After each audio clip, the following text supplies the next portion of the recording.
This region around the Great Lakes has been called the heartland. When it comes to agriculture, there's hardly an area in the world that compares. Everybody, just hold on. I don't know what we're going to have here. That's what brings the viewers back. That a boy.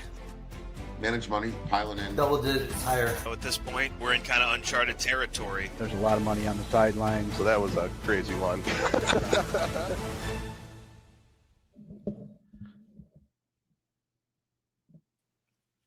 Good morning, everybody. It's Tuesday, August 19th, and this is the AgYield War Room. I'm Dan Dempsey, and I'll be moderating today's session. As always, if you get any questions or comments, please feel free to drop us a line in the chat area. And we'll be sure to get to it during the show. Overnight markets here at September corn down 4 at 379. September soybeans are down 1.5 pennies at 10.19 1/4, and September Chicago wheat was down 4.5 at 4.98 1/4. This morning we had an export sales announcement: 228,606 metric tons of soybeans to Mexico, and that was for 25. Yesterday afternoon we got crop conditions. Corn fell 1% in the good to excellent category, still solid 71%. That's against the average of 62% there. Soybeans were unchanged, 68% in the good to excellent category, also against 62% for the average. Spring wheat increased 1 percentage point in the good to excellent category at 50%, still below the 5-year average of 63%. And winter wheat harvest nearing completion. 94% complete. That's up from 90% last week and about in line with the average of 95%. Good morning, guys. We got some pro farmer numbers here last night. I'll go through those quickly. I think, for Ohio, their corn estimate, 185.69. The USDA is currently at 196. That is, however, above their 24 estimate of 183.29. On the soybean side, the tour does not estimate a bean yield. They just do pod counts. But the pods were higher, 1,287.28 for Ohio. That's up 4.6% from 24. On the South Dakota side, this was a big number, 174.2, 11% higher than last year, 21% higher than the 3-year average. The USDA is currently at 168. And for bean pod counts, they were 16% higher than last year at 1,188.5. So I guess with that, guys, good morning. Justin, I guess some thoughts here as we saw sort of the first 2 legs of the tour come in. I know we're going to be getting into the heart of it here today. So what are your thoughts? Yeah, I think, I would say kind of expected from what we've been hearing, really good crop so far in the West. We have some big numbers written down, so it's going to be important to, as you go through, to verify. I think South Dakota was, certainly higher than probably anticipated as far as the massive jump above not only last year, but kind of the 3-year average. So big pod counts, good looking corn, some disappointing stuff in Indiana, but still overall good. So I think that's kind of what, you can see kind of markets a little bit muted, down a little bit off the rally, but I think that's kind of in line. Obviously the big ones, see what they come out with, Nebraska, Iowa, Illinois, the 3 biggest, kind of see where that falls in. So I think all week we'll kind of be looking at, X and see what the individual scouts are seeing. And then obviously every night, what those look like. But, I think the big question in my mind is, does the West have some room to even go up from the USDA numbers, and the East, to offset what looks like probably the East will come down from those estimates. So how close are we to that 188? Obviously it's kind of the question here. Corn's kind of rallied back to the 25-day moving average. Yesterday, that's kind of where it's failed last 5 or 6 times. Kind of has a 3 or 4 day rally off a low, and then it fails, finds sellers, and kind of goes and makes new lows. So we'll see if that's still the trend as we go into the end of the month. I think if you look at, we talk about crop insurance and farm bill and all those kinds of things here. If you're in those areas that are 10, 15, 20% APH, right, your crop insurance floor is much lower than someone that's at or below their APH, right? Your revenue's gone up, but your price floor has gone down. So I think, in those areas, you have to reestablish higher floors, either by selling or, selling out forward using, you have storage space, kind of trying to figure out where you need to bridge that gap between where crop insurance, might not even protect you. Even if you have a really good policy, 85% is here at APH. So if it's another, let's say your yields are 10% above your APH in those areas, right? Your price floor is another 10% lower, low 360s off the December future. So I think that's kind of the game plan here for a lot of people as they, fine tune their yields and make, decisions on transportation, logistics, how much they have to, sell off the combine, how much they can store. We talked about obviously, favorable conditions for storing in a lot of areas. So a lot of those decisions are getting made now. People are buying bagging systems, all those kind of preparations. So very good. Ben, what's on your mind this morning?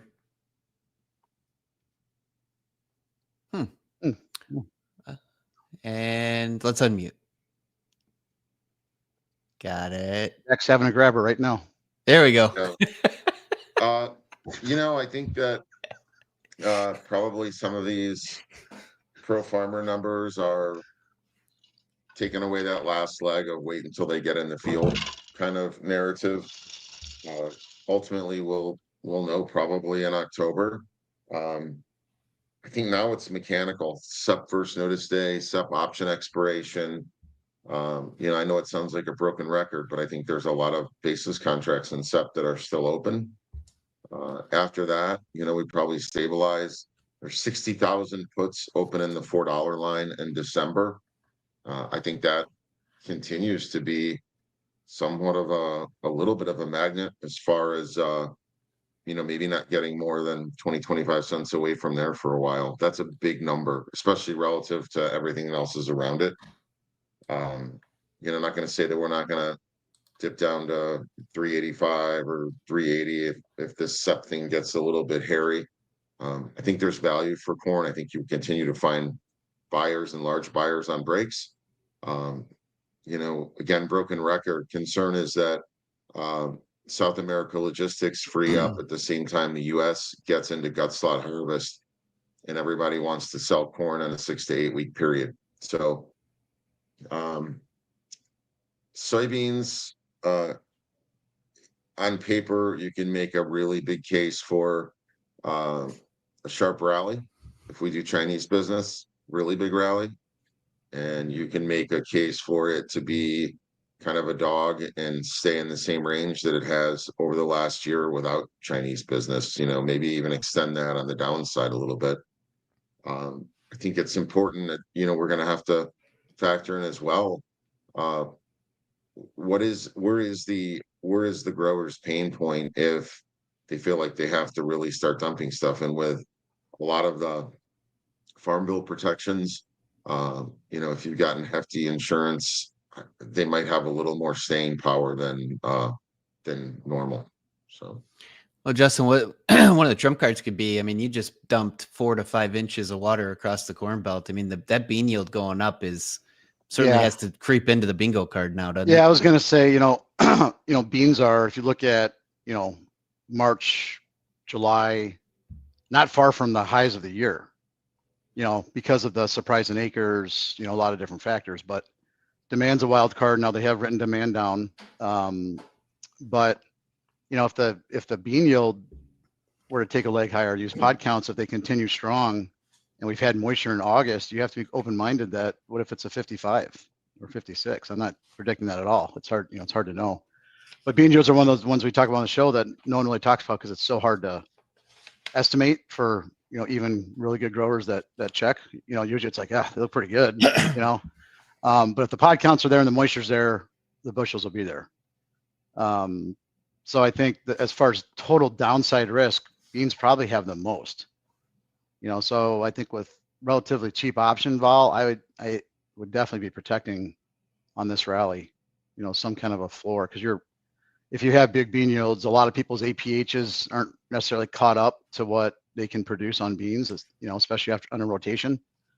So you might have a lot less protection. And Dustin's talked about this too, especially in the central Midwest, where with Farm Bill, a lot more base acres are in corn than beans.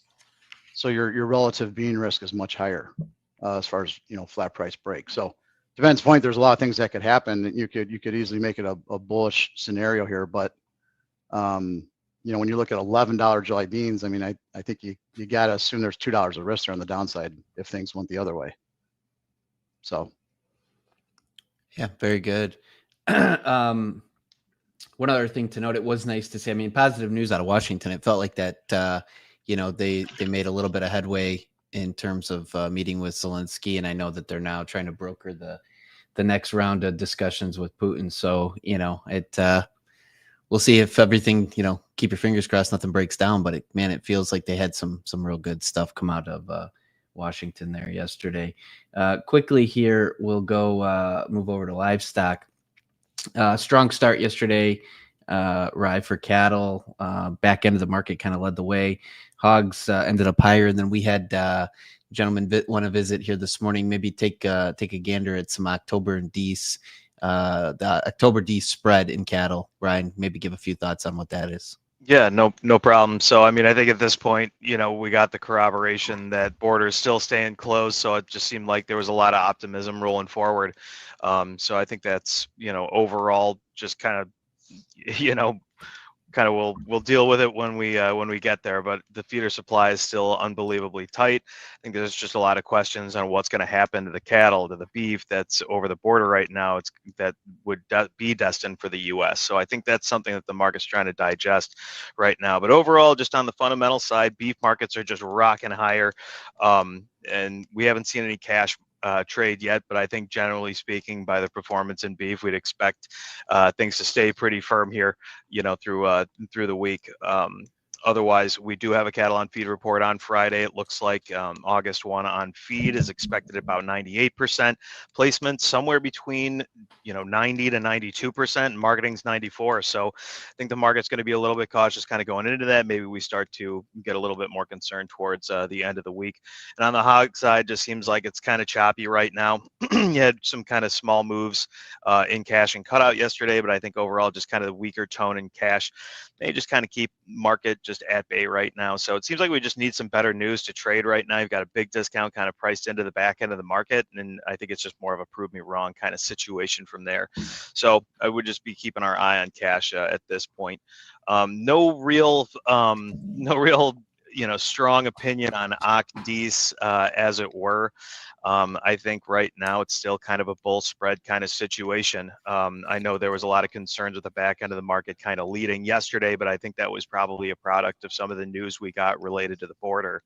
But overall, it just, like I said, I don't have a strong opinion. If I had to pick, I would say October probably still continues to lead the charge. At this point, it's still kind of, still could probably gain just if we still see cash kind of stay up from here. Obviously, that's the big question mark, right? Is cash ever going to drop down and see a real break? And it just feels like if one falls, they all fall. So I don't see a big change in the spread until we really get a lot closer to first notice day. I think that's when you see your big kind of roll outside of the ACK and into the D's. And I think there's a lot that can change after the roll. So I'll get some more information, but overall, that's just kind of my thought. I don't have a strong opinion right now. Very good. And as always, if care to call and visit about any market or certainly your individual operation, don't hesitate to give us a shout. Always happy to help and provide our assistance there.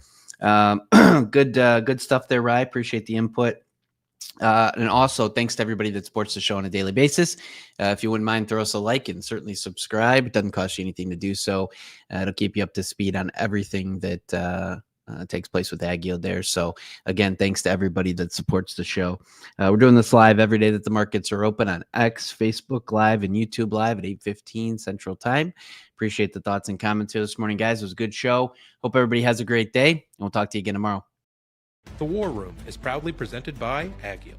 For over 50 years, the AgYield team has provided grain marketing and risk management solutions for growers across the country. Our veteran consultants harness cutting-edge technologies to pinpoint risk, optimize market performance, and protect your farm's profitability.